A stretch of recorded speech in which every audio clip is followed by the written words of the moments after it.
Well, I think the main issue is what's happening in Syria is not limited to Syria. It has regional implications for the security of Israel, but also for what we see as the advance of Al-Qaeda and the Muslim Brotherhood in Syria through Jalani or al-Sharaa, with the backing of Turkey and their expansionist ideas into other areas of the globe like Somalia or Libya. I'm talking about you personally. What did you make you involved in this? Yeah, I've been involved in Syria for about 11 years now through a non-profit organization called the Shai Fund. Shai, S-H-A-I, means gift in Old Hebrew. Okay. And we believe Jesus is the greatest gift that you could ever receive. And for that reason, we've been helping our fellow brothers and sisters in Syria and other parts of the areas like Iraq in order to support them, because there's been a massive decline and increased persecution in Syria. But you didn't grow up in Syria, did you? No, I grew up in Israel, and I knew, of course, many people that were from Syria or from the Syriac Orthodox churches and other Christians in the area. And so it made sense for me to help the persecuted church, also because Jesus tells us, "For they persecuted me, and they will persecute you also." So I stand with the persecuted and want to help them. Now, and you have been into this work for 11 years, you said? I've been working in Syria for over 11 years and doing humanitarian aid, specifically looking at how we can build resilience and help people who've been persecuted, whether it's in Iraq or Syria or even in Africa. And what is the biggest challenge in this work, and what is the biggest joy in this work? I think the biggest joy, I'll start there, is to stand with the church, especially the underground church. We also stand with Muslim background believers who are now becoming Christians.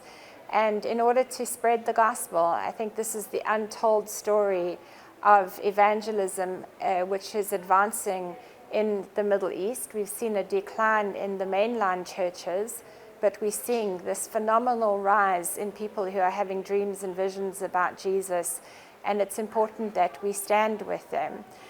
And of course, on the other side, it's heart-wrenching when you receive calls like I did in the last 24 hours of Christians who are being persecuted, hunted down by security systems in these governments in the Middle East, because they stand for Christianity and they believe in the Great Commission to go forth and to tell people the good news about Jesus Christ.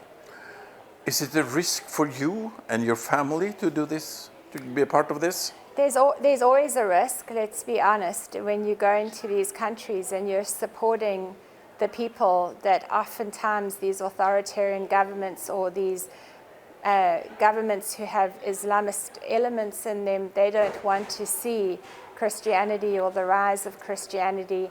And there's a reason they are persecuting these people, whether it be radical groups or governments that are persecuting them. So of course there's always a risk. We try and calculate that risk, but there have been a number of times when I've had an ISIS terror cell try and attack me, or I've had a bomb in the church next door to where I'm staying, yes. How practically can you help them? Jesus said if one part suffers, we all suffer. And so if my brother and sister suffers, how can I stand by and do nothing? And personally for me, I always believe that if it's within my hands to do something and I'm able to help them and I'm able to pray about it and God give me the strategy to be able to support them, then to say no to God is like a sin. So why would I do that? And oftentimes that's what I do. I pray, I seek God's will, and I ask Him for the strategy of what to do in the particular situation. Is it encouraging work, or is it a practical work like giving food, aid, and things like that?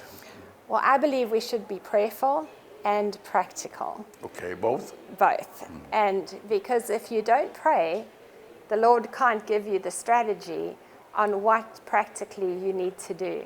And at the end of the day, if we are the hands and feet of Jesus here on this earth, then how else can we do it if we're not practical?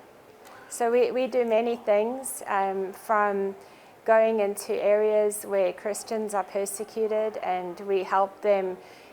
For example, if they've lost their jobs, we will help them move to another area or start a small livelihood job creation. Or, for example, in the Nineveh Plains, when the Islamic State took over the Nineveh Plains and all of the Christians had to leave, at the beginning of the year 2000, there were 1.5 million Christians in Iraq. There's now less than 120,000. Well, when they fled off the Nineveh Plains and were being hunted down and chased by the Islamic State, we were there. We met them with food, we met them with water, we met them with clothing, because they had fled with nothing. And when the coalition forces came back and they got rid of the Islamic State, the people came back to nothing. It was a war zone, it was destroyed. And the Christians said to me, how shall we go back? And I said to them, what do you need? And they said, well, we have no way to make money. So we've started over 110 businesses in the Nineveh Plains alone with the survivors of that genocide that happened by ISIS against the Christian community in Iraq. Are you satisfied of the results of what you do? Yes, I think it's the joy of seeing families living again, paying their bills, and being able to live with dignity. Who wouldn't be satisfied by seeing your brother or sister in Christ being able to have dignity and live again and be in their homeland and be able to thrive? Thank you. Is there something you want to tell? Just to encourage everyone to pray for the persecuted church and to pray for all of those Muslim background believers who have taken that bold step to believe in Jesus at great cost. Pray for them.